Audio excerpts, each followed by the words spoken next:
Hello. How are you? I am doing amazing. Thank you so much. Good. It's so good to have you on. Thank you for coming on and giving us your time talking about the creative process. So I just want to dive right into it. Tell me how you got started with your career and what exactly do you do?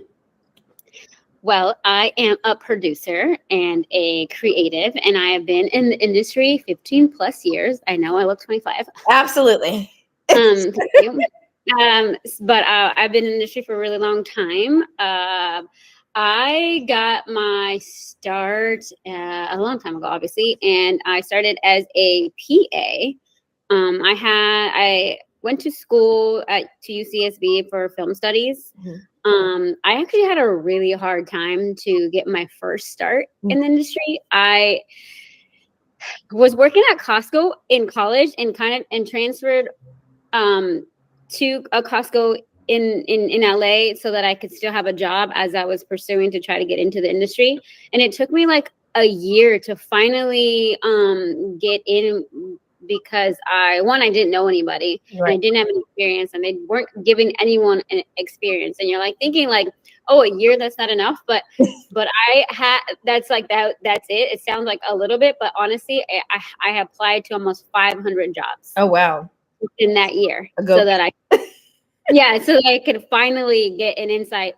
One, like the motivation was like I was tired of like working at Costco. Here I was with a degree that I just graduated and still working at Costco. And so that really drove me to really constantly pursue. But I applied to about 500 jobs before I got my first start that somebody just happened to take a chance on me. It was like a dire need that they needed somebody. They're like, okay.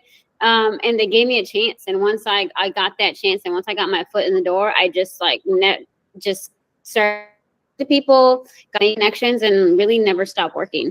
And then from there, I just started building my career in working in different part of the industry because I always knew I wanted to be a producer. So I really wanted to know every ins and outs of every department to the best of my abilities at the level that I was at. So I was a PA for almost like all departments, except like transpo and locations. But almost, I worked in costumes. I worked in art department.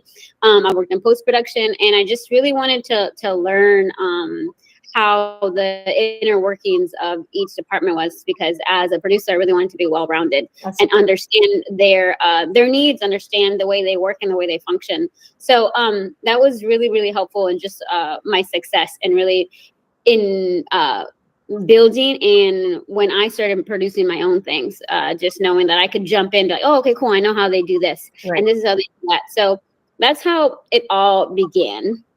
And the journey has taken a lot of turns, of course, as it does.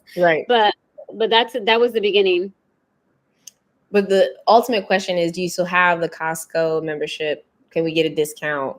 You know what I mean? Like I actually do not even have a membership. And it's so funny because I obviously like love Costco, but I hated working there because again, that wasn't where I was supposed to be. That wasn't where my calling was. So it was just a really depressing like job because I'm like, dang, what am I doing here? You know, especially when I just graduated college and was just like in a tough living situation too. And I was just like, I need to get out. I need to go live my life. No, Costco's awesome though. I just don't have because I go into Costco for 4 things and spend $150. Yeah. So you're like, never mind, forget it. I was only using it for gas, and I just didn't re-up my membership anymore. I was like, I'm good. Bye. No, totally understandable. So as far as, there may be some people watching this that they don't really know what a production assistant is. So do you mind sharing a little bit about what a production assistant does and how vital and essential a PA is to a production? Sure. So production assistant kind of differ between departments and what department you're in, but in essence, it's the person that is your hands to everything, like your helping hand to everything. Think of it really like an assistant. They're either runners, they're either, a body where we need someone to stand, like let's say set. You need to help with background and making sure people are being safely set to a parking lot. So it just really depends. And you are wearing so many hats as a PA. You're doing so many different things, and they truly are vital to making a production run. The path of a production assistant, it can go to so many different venues in what your career is and what you're looking for. Like a lot of people, depending like where you want to be in your career. Like if you want to be a writer, a lot of people start as a PA in an office, and from the office you meet the writers, and then you start from as a PA for the writers, and then from there you can become a writer's assistant, and then a supervisor, and then eventually into the writing room. So it's a beginning.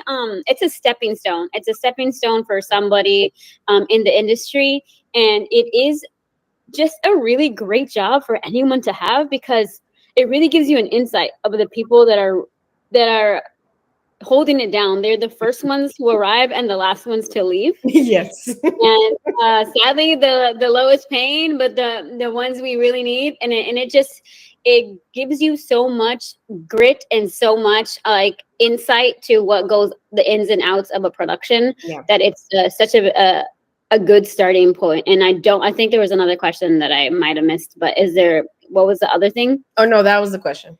Okay, cool. You said it, how essential and vital they are to the person. Okay, perfect. No, you said it good. I forget what was that other part. I'm like, yeah, okay. Good. Okay. Jobs are they're terrible, but they're awesome at the same time, because especially like for me, what I loved, once I got my foot in, it was just this moment of like, you're part of the movie magic. Yes. Especially at the beginning, like with any like relationship, the beginning is like, the roses. And you're like, this is amazing. I'm on a WB lot. Yes. Wow, look at me. Yes. We're not in Kansas anymore, Exactly. So it's like it's awesome when you start as a PA. It's a coveted role too. It's not an easy one to get. Like people really need to know you, and it takes some hard work to maintain it, and it takes some hard work to actually get in. But once you're in and you continue to just be a team player, a team player is an essential part of being a PA. Being able to willing to do whatever is needed to get the job done. Like you won't ever stop working. 100%. Yeah. I've been a PA multiple times in my day, and I agree with everything you're saying. I think that being a production assistant, you can use that to your leverage to be able to meet new people, to be able to meet the producers. And I think another important part about being a PA is having your work ready. So for example, like you said, if you want to be a writer and you're working on the WB lot for Abbott Elementary or something like that, maybe have a script on a USB drive, because somebody is going to, and you probably have this done before too, where someone asks you like, oh, what are you working on? Or what are you doing? Right. Yeah. Yeah. Definitely. Yeah. So make sure if you want to be a PA, be prepared on the side when you're at home or in between transpo or art department. You're making those connections and you're working with new people, and you have your work, whether it's a short, whether it's a script. Make sure you're ready, because you may be in that room a few months later. You know what I mean? So. Yeah. I love the quote. I think it's an Oprah quote where she says it's luck is when preparation meets opportunity. Yeah. So it's like really preparing for that moment. And being kind. Don't forget to be kind and hardworking. People like to be around good people. Yes. So, and they'll give opportunities to those kind of people. So that also helps. Well, listen, that's a whole other dissertation. But so you have an incredible company called Bless Media. Please share what it is, what you do, and what does a typical day look like for you, or maybe even a week? Yes, I have. I'm the founder of Bless Media, and I like to say we are a producer of media things, because we do all things media. Whether it's a live stream event, whether it's a short film, whether there's a music video, whether it's a TV show, film. Like we do all things, and we're also going really strong right now on creative content, because that's kind of like the biggest need right now. So. working on creative content and helping people really put their businesses out there, whether they're influencers or they're speakers and that are driven by like networking events or needing networking. That's kind of what we do. And my typical day usually starts around 7:30, maybe 8, depending on how late I go to bed. Yeah. Late. So around 7:30 or 8, I get up. I will do some meditation and prayer. And then from there, I will work on content and release whatever content I have already scheduled for the day, depending on which platform I have scheduled for that day. So I'll release the content. I am going strong on LinkedIn right now because, as I said, I'm really working to help small businesses with their content. That's kind of my focus right now. So I'm going strong on LinkedIn. So I'm posting on LinkedIn and I'm in the community with LinkedIn and just chatting with people, making connections. So that's my first hour of work. And then from there, then I'm looking at my schedule to see what content I'm working on for that day, whether it's a YouTube, whether it's TikTok, whether it's Instagram or LinkedIn. Those are the four platforms I am working on right now and really staying focused on. So depending what I'm scheduled for that day, I'll work for another hour or so. And then my day will start, whether it's meetings or whether I need to head off to the office and see what's going on with our production life. And then come back and finish up any other content, loose ends that I didn't get to, whether I had meetings earlier, and checking up my calendar and looking at my goals every day, because that's helpful to see where you're at.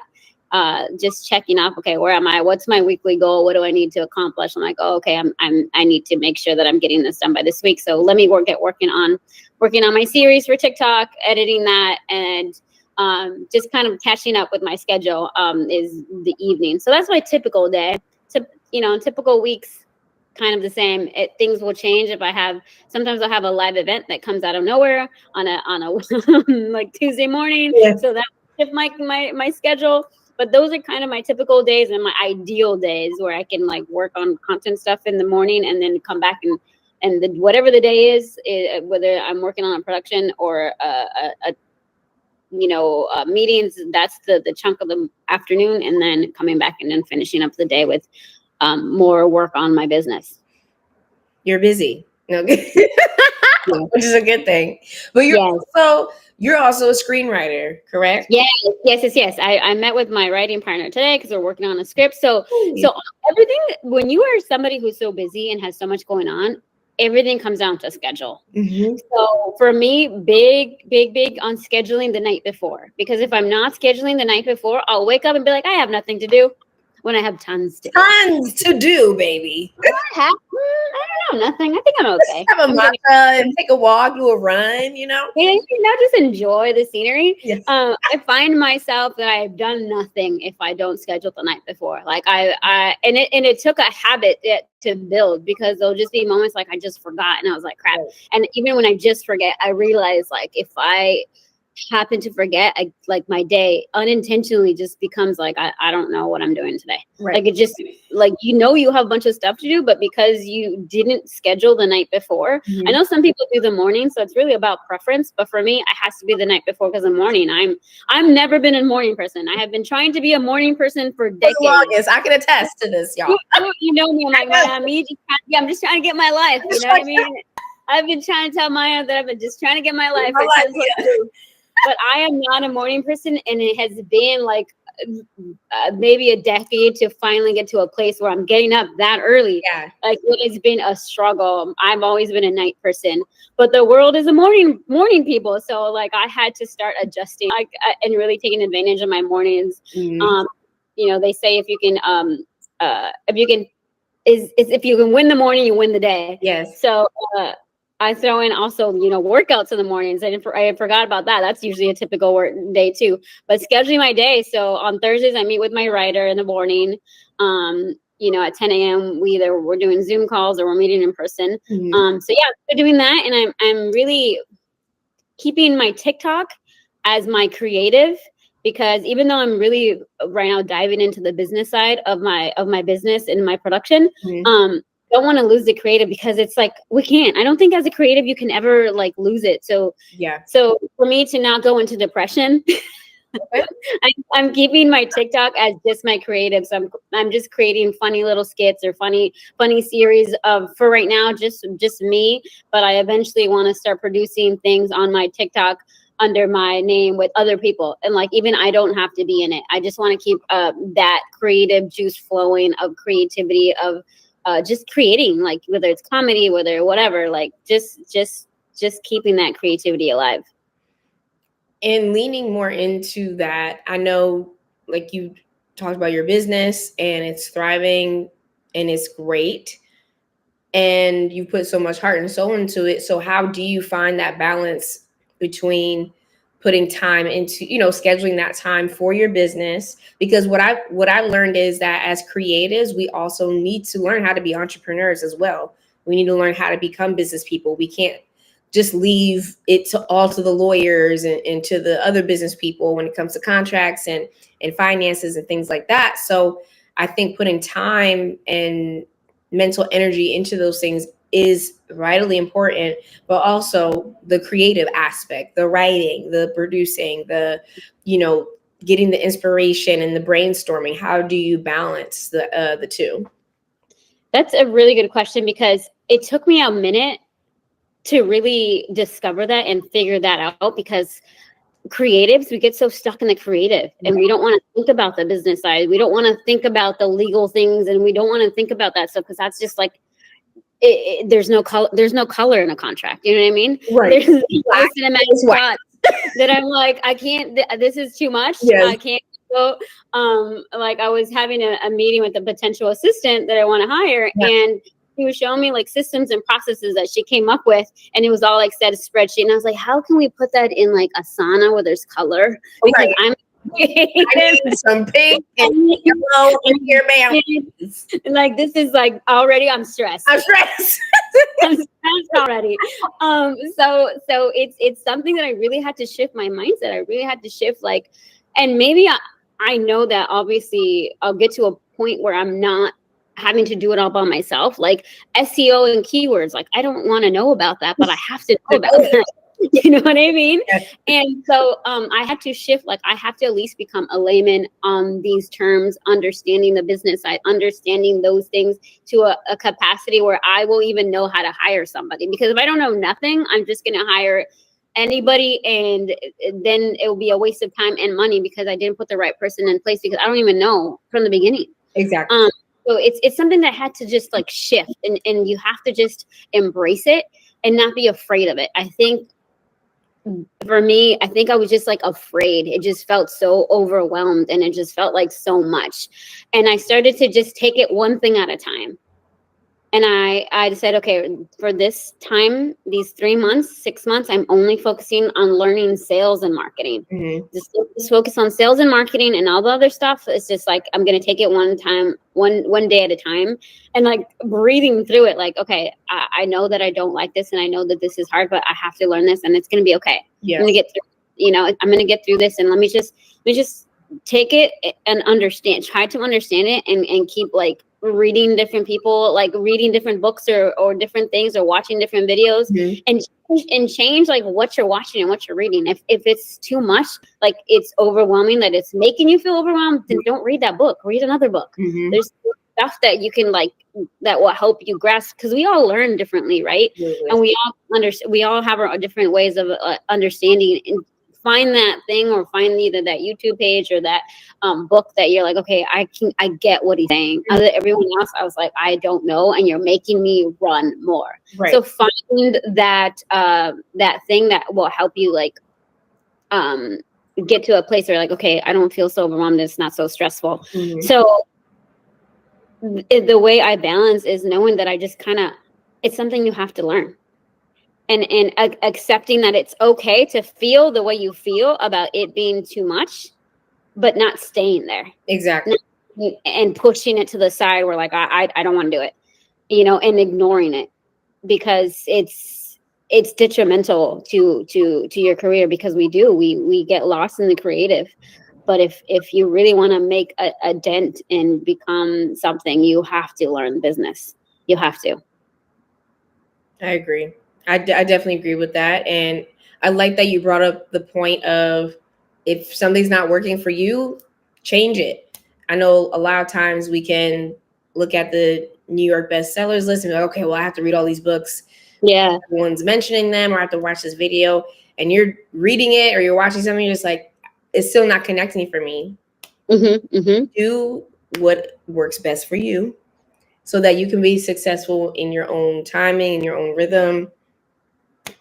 You know, as a creative should, you know, we're always innovating. We're always thinking of how to make something greater, or, you know, how to tell the story better. So however you need to tell your story better for you, then do it. Yeah. And it's like, we have to always keep learning in our craft because things are changing. Right. Us right now, where we're at, like things are changing. So always like not just be learning in your craft, but also be learning in the business side. Like you have to be very like educated in that sense, so that you can make the right choices, and then you're not making the choices because you had to learn the hard way. Right. At least diminishing those moments to the best of your ability. Please, girl. So how does your creative process work? Like when you have an idea for a script, or someone comes to you and says, hey, I want to produce this project. How does your creative process work from beginning to the end? Well, it really depends on the project, right? And the person that is coming to me and where they're at in the process. You know, sometimes people will come with an idea, like, I have this idea. And I'm like, okay, cool. So who's going to write it? Or where are you at? Who's the biggest thing too is, obviously with films and stuff is financing. Okay. So how do you want to finance this? Right. What are you thinking? Like, and we can't really move forward unless we have a script. So if people come to me with an idea, it's great. Like, I love that idea. Let's do it. But like, okay, come to me when you have the script, and then we know how to move forward to, you know, making it come to fruition. Right. But my creative process and things that I'm working on personally, it will depend on what it is. Like, sometimes like an idea will just come to me and I was like, oh, okay, that's funny. I love that. Like, then that's when I know I'll do it. If it's too hard to, I don't want to say too hard because that's not the right word, but if it's just not coming to mind as easy as some other things, that I'm like, oh, I don't know if it's time yet. Right. I don't know the one that I got to work on right now. That's good. So I kind of gauge by like the fluidity of the process, in the sense like, oh, this one's just flowing. I'm like, cool, we can do this. I can knock that out, no problem. And then the other stuff will just continue to mull over. I'm like, okay, there's something there. Like, if I have an idea, like I'm like, there's something there. So I'll just constantly be thinking about it and write notes like, oh, that's a good idea. Let's write that down. Like, so it's just like those won't become like a slower process of it coming to life. The other ones are like, if they come quicker, then okay, I'm working on these right now. That's good. Because as a creative, and you might have been in this spot before, we want to work on everything that comes to our brains. Yeah. And that was something I really had to learn the hard way, to be honest. Because I was so focused on short term that I was constantly shifting. Like, no, I'm going to work on this now. No, this one's going to be making me known quicker. No, this one's going to make me money faster.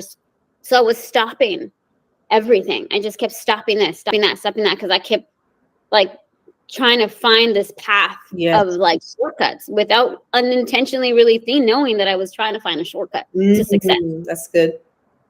And something that really shifted for me and has just brought this clarity and this just release of overwhelmingness and stress, especially as a creative, is starting to shifting my mindset to the long-term game. Let me just be consistent in this area. Yes. Let me just be consistent and working every day on this area and keep getting better on this. Right. And even though like you're like, squirrel, oh wait, let's go look. Yeah. Like, nope, bye. Let the squirrel do its thing. Come back. Yes. And stay focused on this long-term game.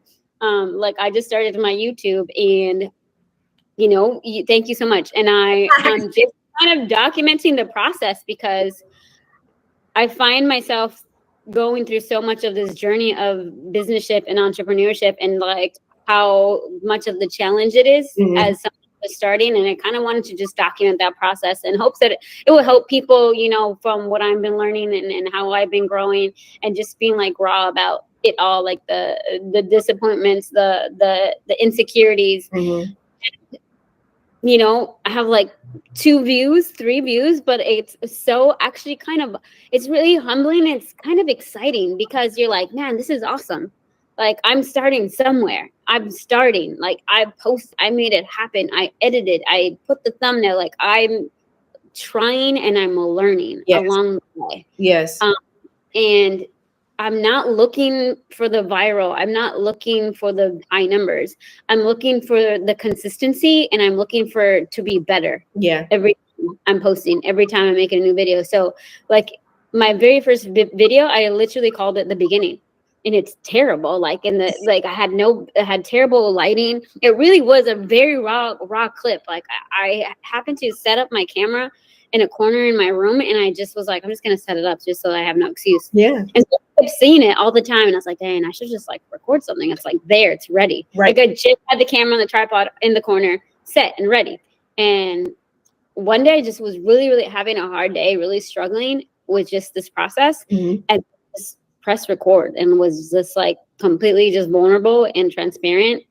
And the lighting was terrible. I don't even know if I had any lighting. I think eventually I put like a ring light, but the lighting was so bad. Like I had to edit it for YouTube in black and white. I was like, I can't look at this. Me being a filmmaker, yes, I know that what I was working with, like, and it's terrible, but I couldn't be that terrible. Okay. I'm like, let's just go with black and white. Yes. It was just I wanted it so much, even from just myself, because it's just a testament of truly the beginning. Yes. Truly the beginning, and how we're going to go so much in a higher, and how things will shift is as long as you keep being consistent, you keep working every day to be better. Right. And not looking for like, but I want to be viral by tomorrow. I want to have 1 million views by Tuesday, because that's just not what happens. Right. And people say this all the time, and I don't know, it really has to click for a person, but success really is a 10-year overnight success. Like that's like truth. Such truth to where actual success comes from. Yeah. And when you shift your mindset to this long-term game, it really will help you.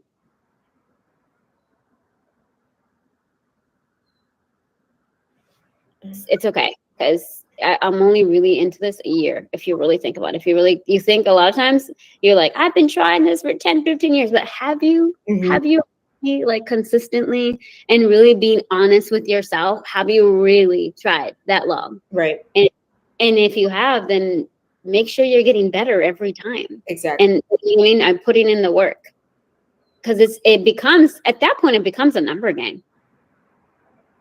If you put your name in a hat that many times, your name's going to be called eventually. It's a numbers game.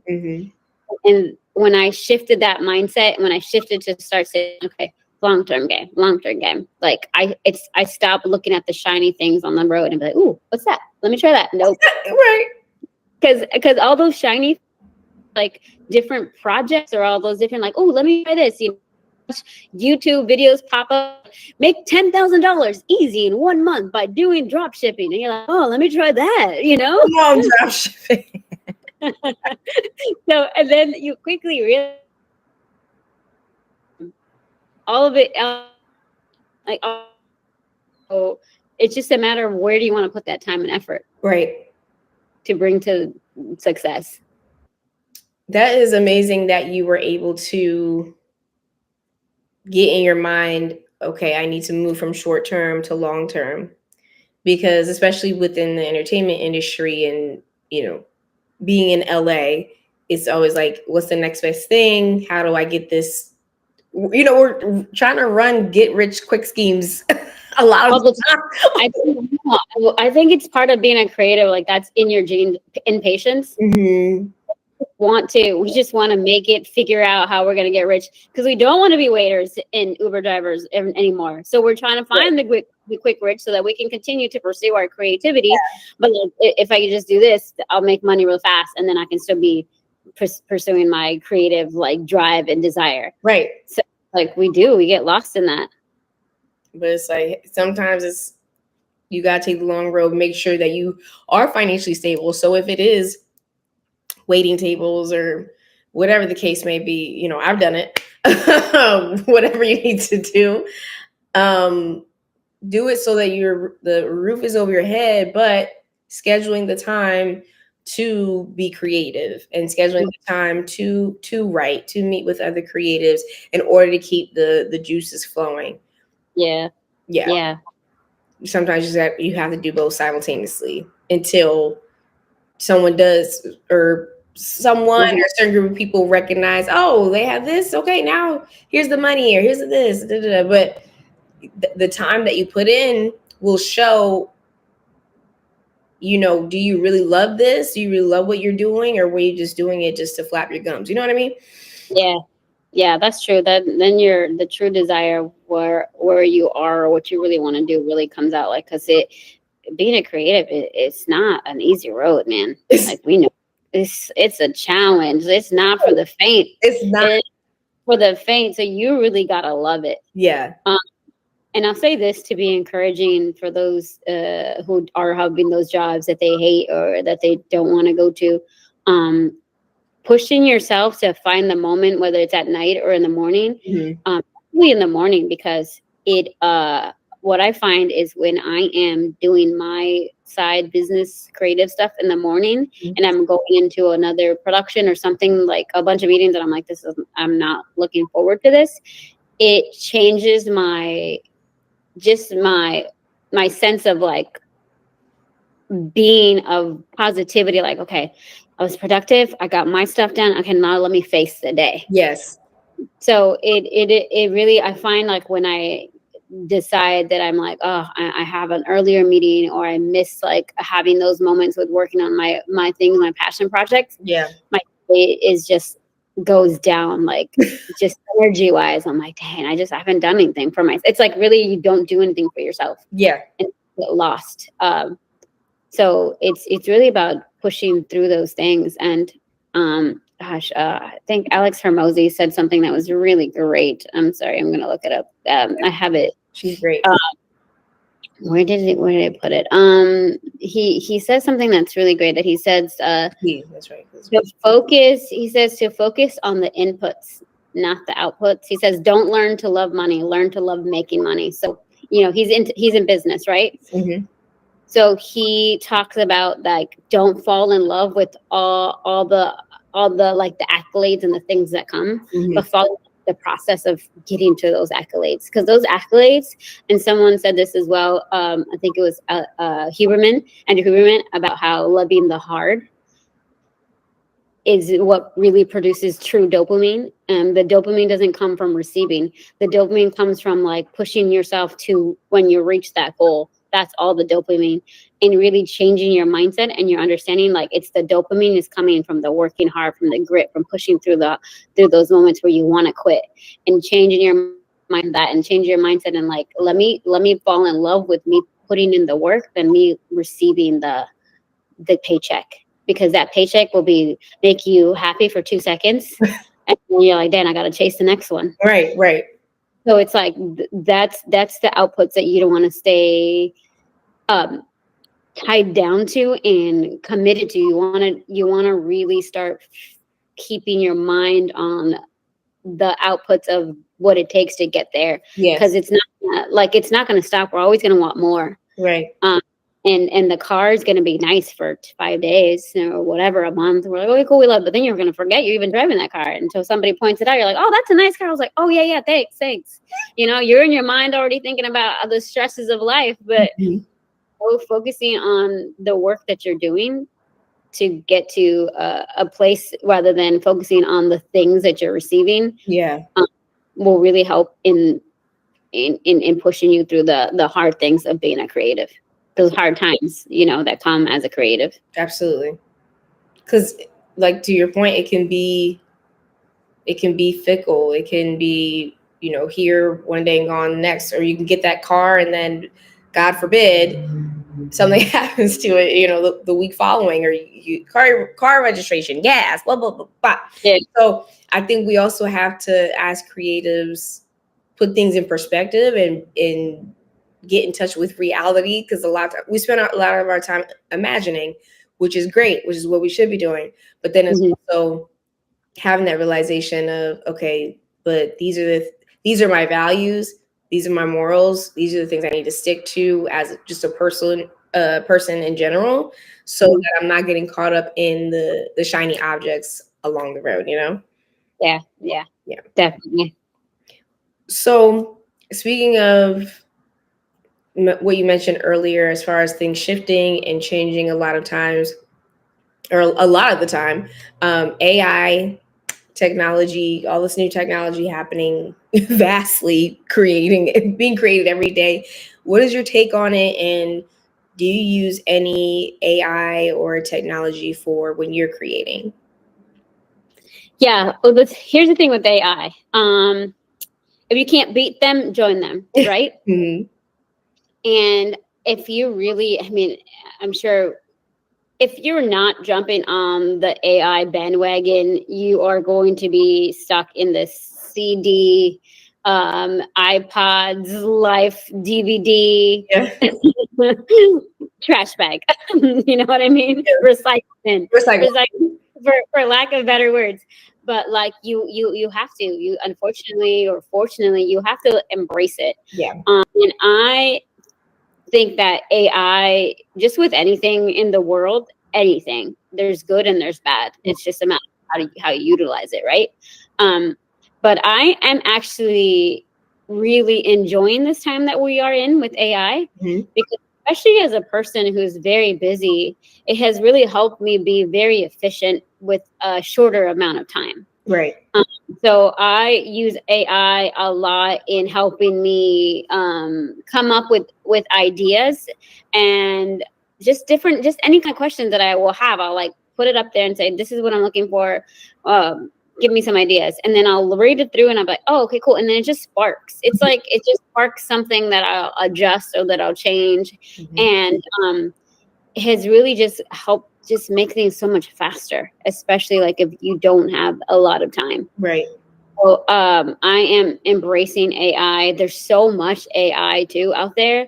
So I'm kind of just taking my time to learn a project, I think, or I should say a software or app at a time, because it really is also a learning curve. Right.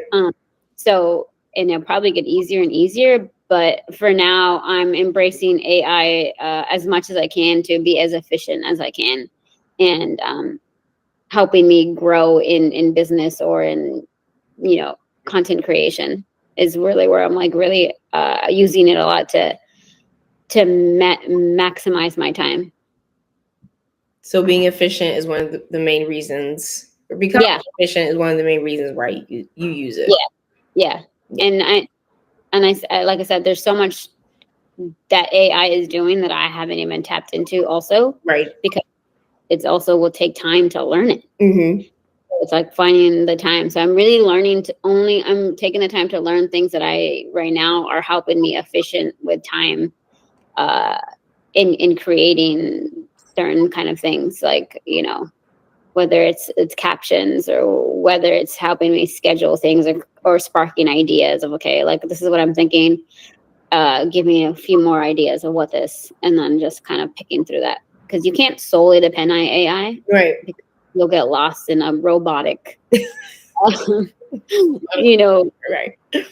System posting. Like people want trust. People want authentic voices, and you can't completely rely on it 100%. You have to put your own take in it as well. But it's great for inspiration. Yes.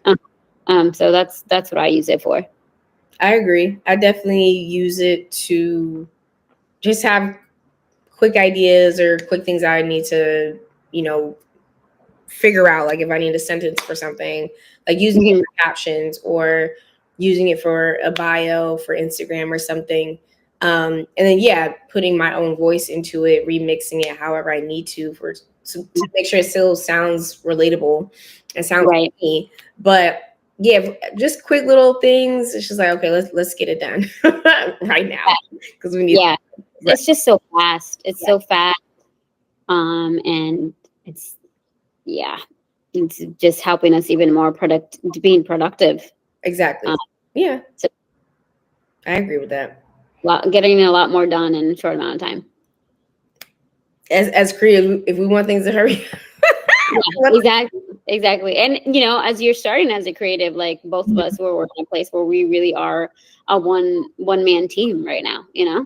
We're just in this beginning of our career, or like where we're slowly but surely growing into, like, I'm grateful that I'm looking into finally starting to add an assistant. Like I'm a VA. Like I had a good meeting that I might have a VA soon. So it's like the beginning, the beginning of a team. So that's when you can really like flourish as the team progresses. As you should. And congratulations in advance. Thanks. You're welcome. What events or series of events led to what seemed like a failure in your creative career, but it was actually a step toward a success you've been working for? Okay, so there was this one of the lowest moments of my career was when I decided to make a choice of leaving assistant world and stepping away from that, because that's like kind of all the jobs I was getting at one point, and I was just getting so busy. Because as a production world, we're working 12 to 16-hour days. Yes. Monday through Friday. And on the weekends, we're like trying to work on things, but sometimes we're so tired, so it's like we're just catching up on the weekends with our daily routines, because we're working every day. We're working long shifts and long hours. Mm-hmm. So it really was getting to a point where I kind of had to make a choice. Like, do you want to keep being an assistant, or do you want to take a chance and, try this thing? Mm-hmm. Like I wasn't having much time to write. I really wasn't like doing much in my career because my production was all I was doing, but not for myself. Mm-hmm. So I had to make a hard choice of leaving the assistant world, the production world, and no longer taking any more jobs as an assistant. Mm-hmm. And I decided to do the creative jobs, which is Uber Eats, Postmates, Lyft. That's the new one. That's the new one we're doing. Instead of being waiters, now we're Uber Eats, and we're doing driving Lyft, and we're driving Uber. So Instacarting, all those things. And all of those things. So I decided to step back from the production world and start doing that kind of jobs for income.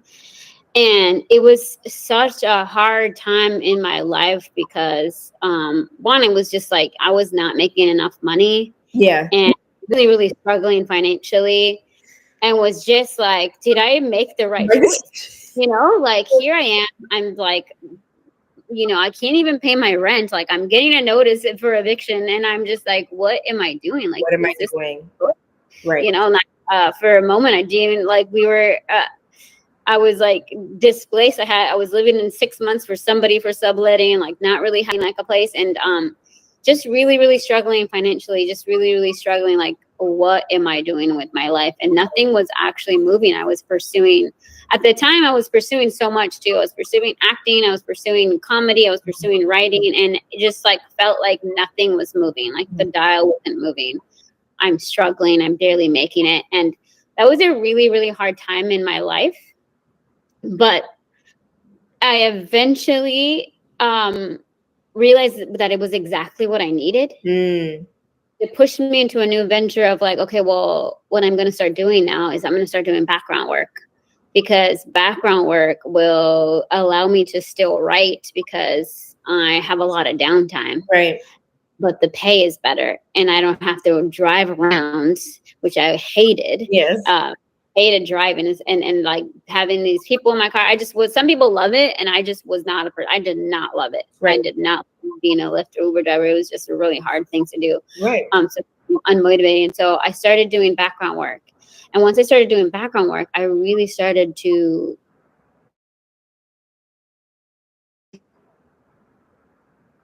be so productive while I was on set and waiting, like just zone in, earphones in. I was all like, I had prepped, I had brought I knew how to like set myself up. I started befriending like grips and stuff. They brought me stingers for my laptop. Right.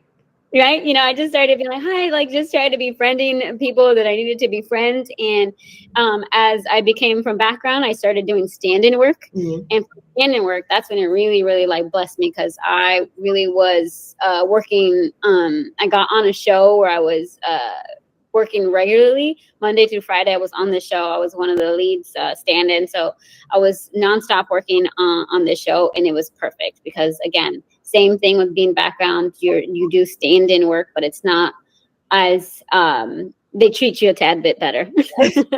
Right, tad bit. Because unfortunately, background can be a little bit brutal too. But yeah. Hey, I wasn't there for me. Like I wasn't there for the glamour. I was there for a reason. I was there because I just needed this paycheck, and I know I have a lot of downtime, right, and I'm going to take advantage of this downtime.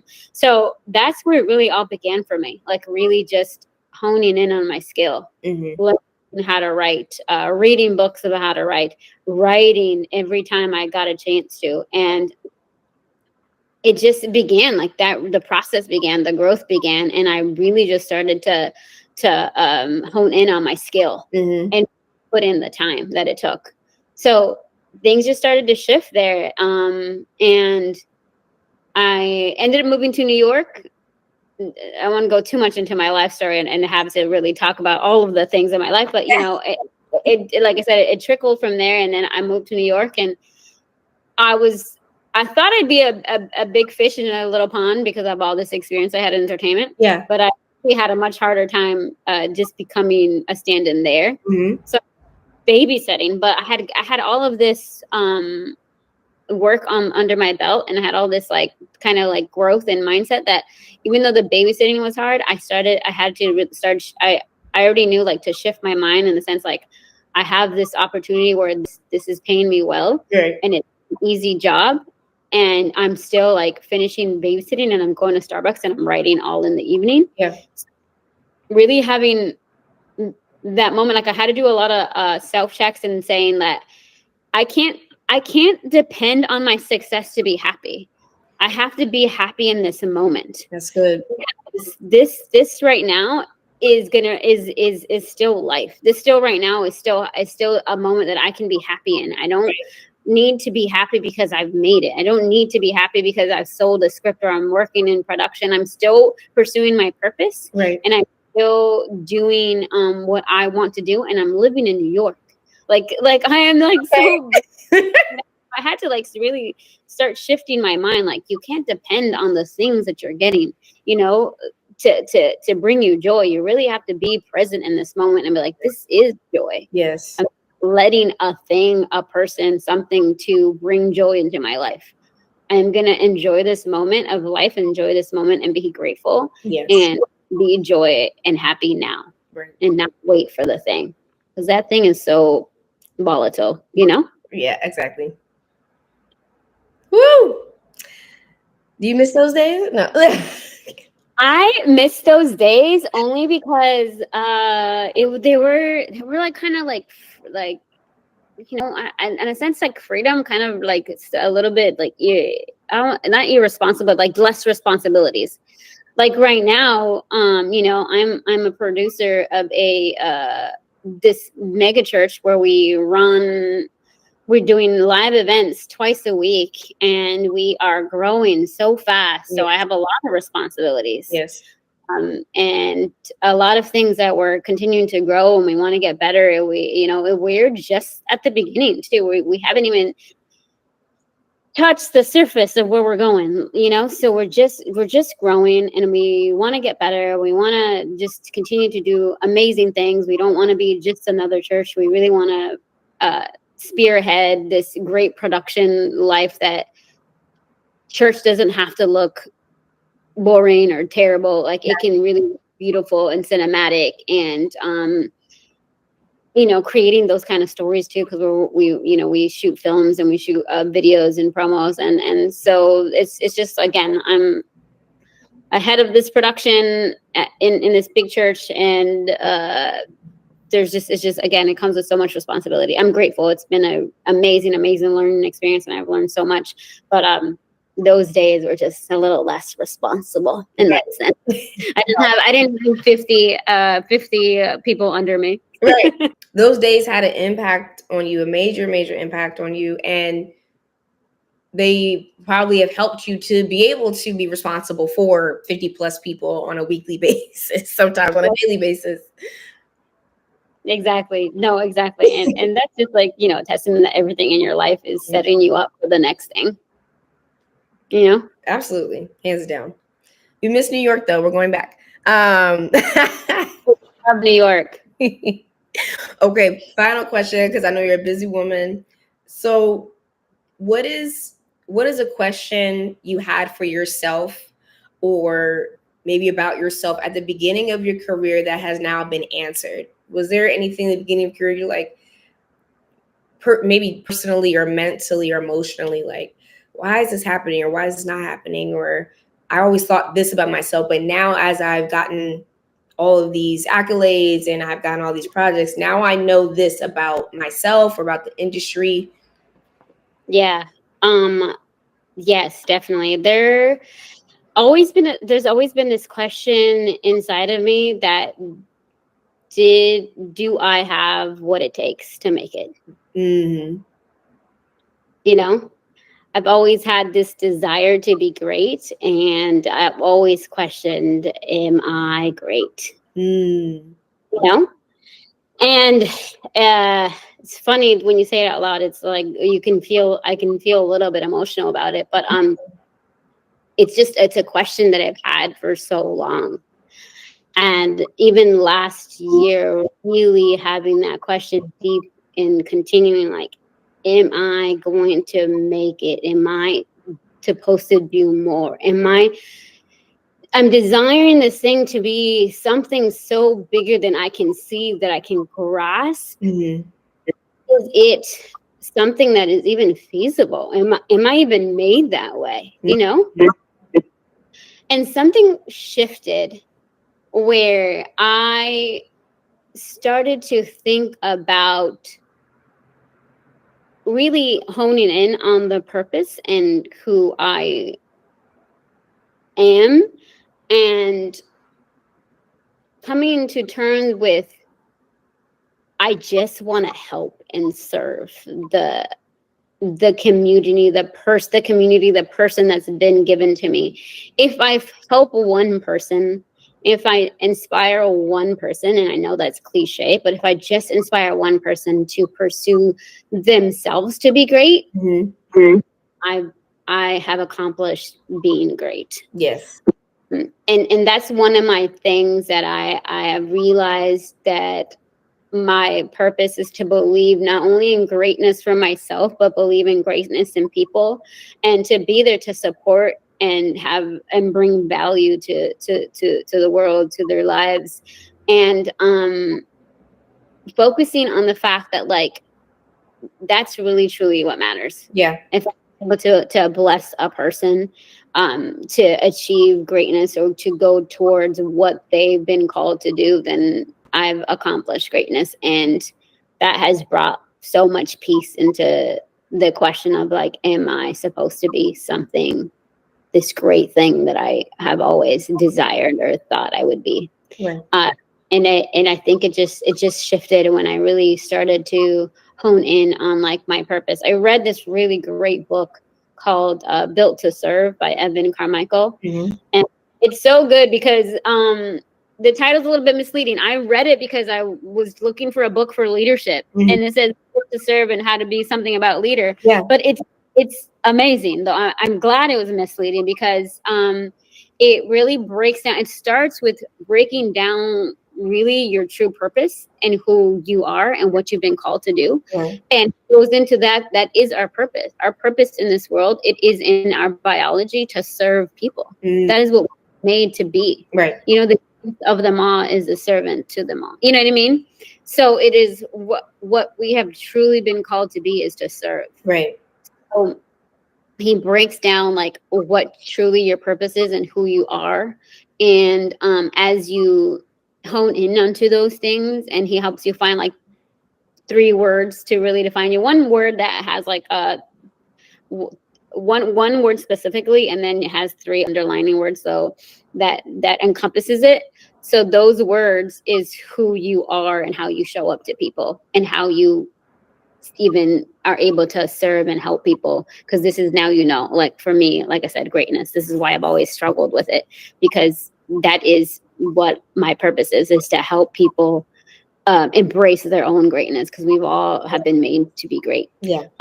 And in creating that support for them and creating value to help them see that too, and share value with the world, because that's just like really what it came down to, like really understanding the person that I am and that I've been made to be. So that book really was transformational and helped me like answer that long question of like, what am I doing?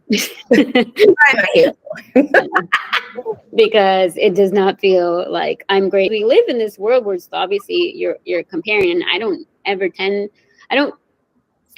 compare myself intentionally. I think it always happens to be unintentionally. But if you really look outside of what you're doing, and if I really took a moment to look outside of what I'm doing, like I have to really force myself sometimes to take those moments, because the things that I've been able to accomplish in the past 3 years have been just incredible. Yeah. Just like the grace of God, to be honest. But we, turning a full production company from nothing to something. Yes. With the little experience on the live event side that I had. I'm a production world, that's right. I come from the film TV world. I don't know the production world, but having to really force myself to learn and grow in that world, and to the capacity that God has allowed us to be in, and where it's he's taken us, has just been like transformational. And I just thank God for the grace and the favor to be able to do so. Absolutely. And I'm a testament to that. Amen. I'm a witness to your greatness, and you are great in all that you do. Thank you so much. Okay, one last thing before we get off of here. What is something that you would like to tell your other creatives? I will have more guests on in the coming months. So what is something that you would like to tell the next guest? Okay, the next guest, or just creatives in general, focus on the long-term game. That's a big one. When you can really wrap your mind around that and really have that true revelation and clarity of the long-term game. Yeah. So much stress and so much pressure of like, why haven't I made it? Right. Where is my shot? Why do I have to do this? So much of that will just be released, and focus on your day-to-days, on the outputs. What are you putting out? What are you working towards? And staying consistent. Right. Consistency and work is going to be your friend. Because again, like I've said, it becomes a numbers game. Right. Working on your craft, always. Business side, always. There's always room to grow, no matter what. No matter how far you are ahead in the game, there's always room to grow.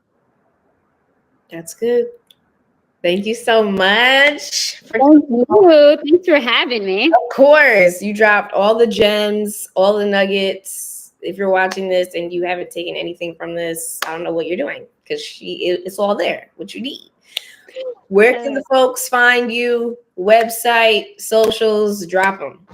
I am everywhere at Blessed Media, which is BLEST.media, and I'm also at Queen Ester-Rose. So either of those things, Ester-Rose Diaz. Google me, you'll find me. Google me, baby. Well, thank you so much for coming on, Esther. I love you so much, sis. Thank you. And thank you to all who tuned in, and we'll see you on the next episode. Thank you. Have a good one. Bye.